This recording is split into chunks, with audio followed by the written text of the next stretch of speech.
Well, thank you very much, Mr. Chair, and I'm very pleased to be here today, not just to speak, but to first hear from other colleagues. And I'm sorry, Mr. Chair. I'm sitting right next to Ms. Wagantall, and I cannot hear her. I haven't I trouble did, myself. however, hear some If people really in the room, unfortunate please, comments from in the over back, here, on the sides, all around, when somebody is speaking, excuse me, could you go somewhere else? when There's somebody sound is rooms speaking, all over please show some respect so that people can hear them.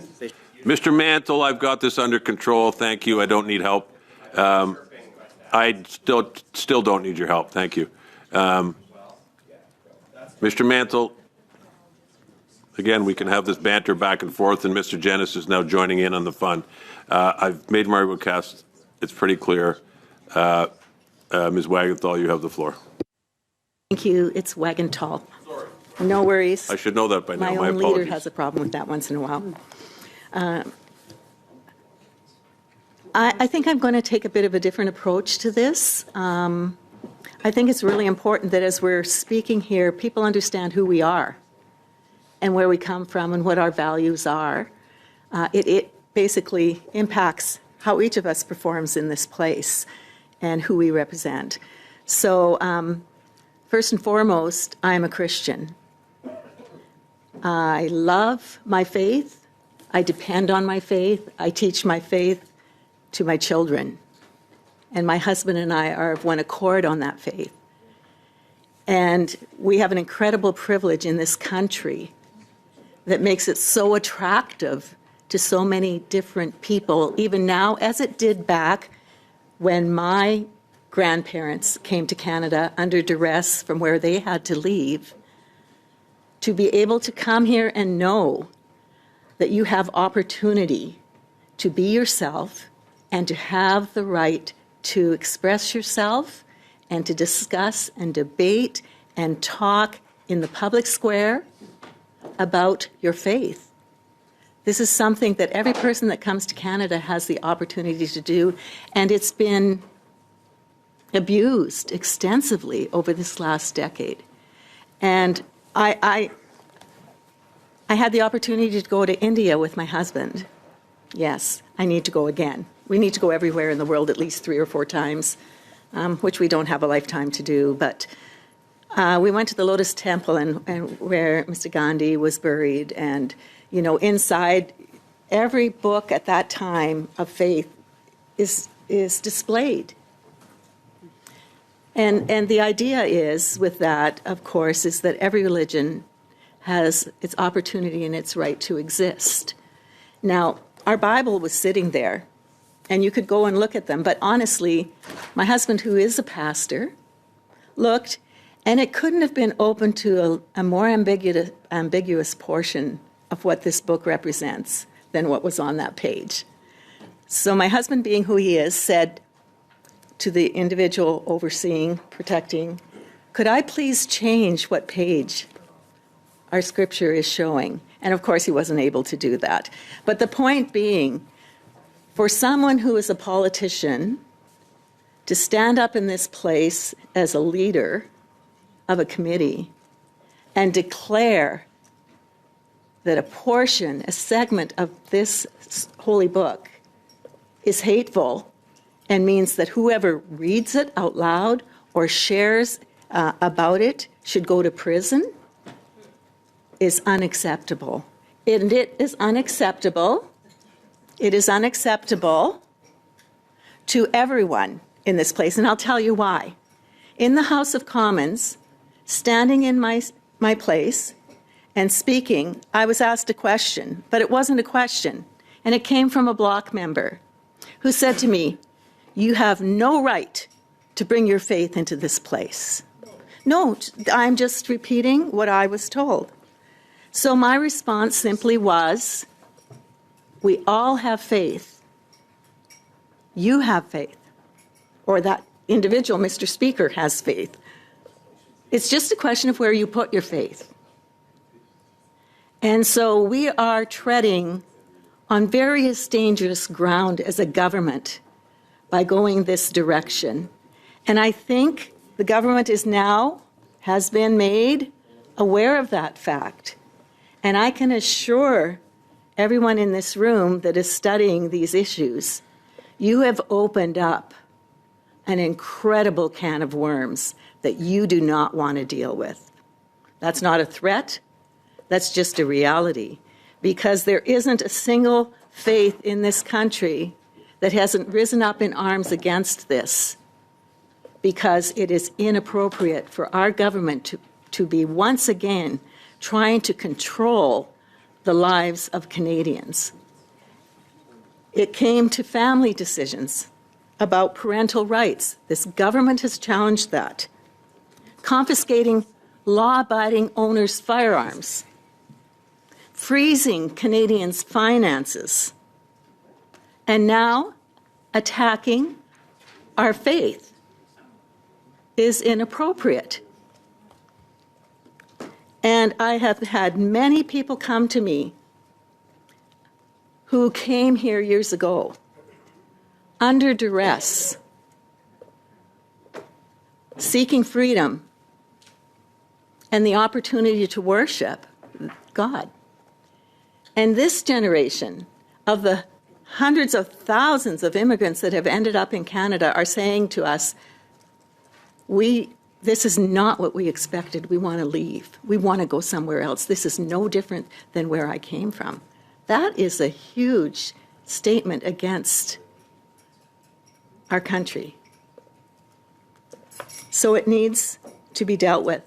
And the very fact that this is before the House, or before this committee now, I think in ways that it wasn't expected that C9 would be dealt with, says that this has got to be removed. And you've heard that from people all over this nation, people with authority within faith, everyday Canadians, people from all different kinds of civil liberties groups, because what this government has done is opened up for a second time the hearts and minds of Canadians and those who are calling this place home to say, not on my watch. It happened before, and during that time, I was also subject to this government's overreach, where I was not allowed to exercise my responsibilities as a member of Parliament because the government was telling me what I could and could not do. Unacceptable. And as a result, there was a swelling across this whole nation that grew all the way to this capital. And in that group of people, that huge group of people, you know what? Every people group was represented. It was not what the Prime Minister of the time and others have said was representative of our nation. And it was abusive, and it did not reflect the incredible pride of every group of people represented, from Indigenous to Indian to European, you name it. Every faith was represented in that. And here we are again today in a situation where Canadians are coming together to say no, and that this bill in its entirety needs to be scrapped, let alone what's come forward since in the amendment that was brought forward that basically attacks our faith. This began, I've been here for a decade. It began in my first year here with the shutting down of the Office of Religious Freedom. That's what this government did. They brought in M103 to divide. We tried to amend it to include every faith in this country.